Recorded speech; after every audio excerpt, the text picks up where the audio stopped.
Welcome back to our series, Gentle Nudges, where we dig into each chapter of the book, Be the Sun, Not the Salt, and explore what it means more deeply. Today's chapter is chapter 19, Make Your Motive Clear and Clean.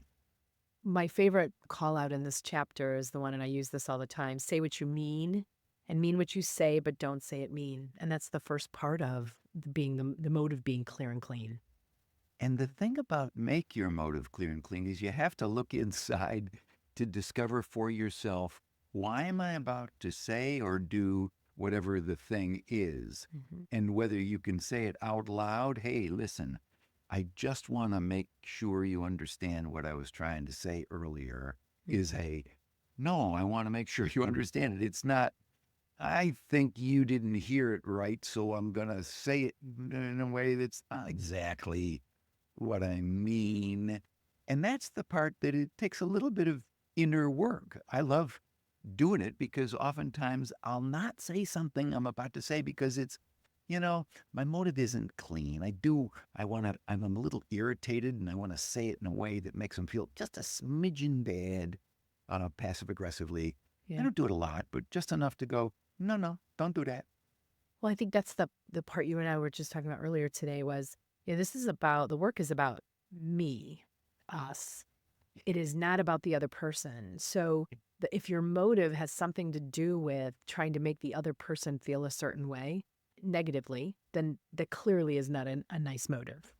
Yeah, it's an unclean Mhm. motive. Mhm. And that's all we mean by unclean is you're trying to, give them a little shot, a little sarcastic. Mhm. I was talking this morning, and I read these chapters to remind myself. This morning, I'm meeting with an electrician who's been, 3 months behind in a job. And instead of saying, nice of you to show up and do this work, just don't say anything. Yeah, sometimes there is no nice way to say it, so just say hi. Exactly. Just say Yeah. hi. I was talking with a dear friend, and he said, sometimes we can tell when someone else's motive is impure, and there's a Mhm. switch that goes on inside, like, you're saying one thing, but I don't feel like you're totally clean about it. And that inner sensing that we have Mhm. is, I think everybody has it. Well, I think we do that around our podcast work when we're talking about different guests we'd love to have on. I think we hold each other accountable. Now, why do we want them on? Are they truly a heliotropic person, or do we just want them on because they're famous? And I think that that's one of those examples of no. This is important. We're bringing important um, words and people in front of the world, and we want to make sure that our motives are pure and clean when we're doing that.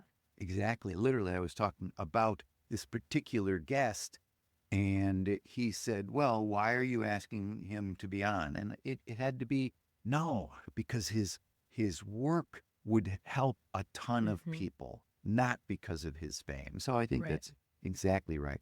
I also think that we can do a better job of listening when we think someone's motive is impure and check it. Hey, can Mhm. I just ask you um why you want me to do that? Mhm. Or are you saying Right. that because of this? And that way people can get it. Yep.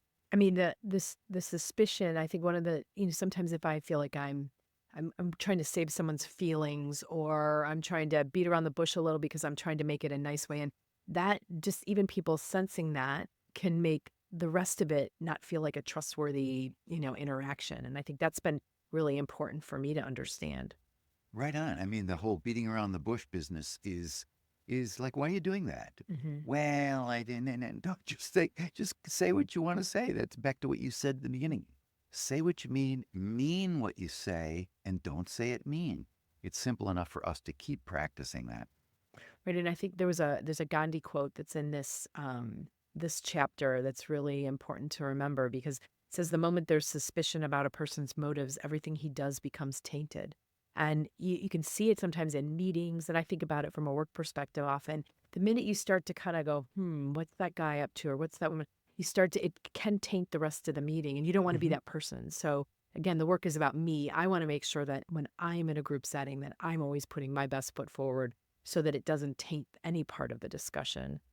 One more thing I want to add about this chapter specifically, and I didn't write it in the book, and that is if your intentions are pure and then it doesn't matter. It's not exactly true. I can have pure intention, but it can land in a Mhm. way that makes somebody else feel bad. And I have to own that. I can't say, well, I didn't mean for Right. you to feel bad. And that wasn't my intention. But if it does, land poorly, I got to say, I'm sorry. Pure and Good simple. reminder. Yeah. And Hmm. what chapter? Refer back to chapter. Apologize well. So hopefully today this has inspired you to think about things a little bit differently. And if you like today's session, please like, share, and subscribe. And we'd love to see more of you here. Thank you.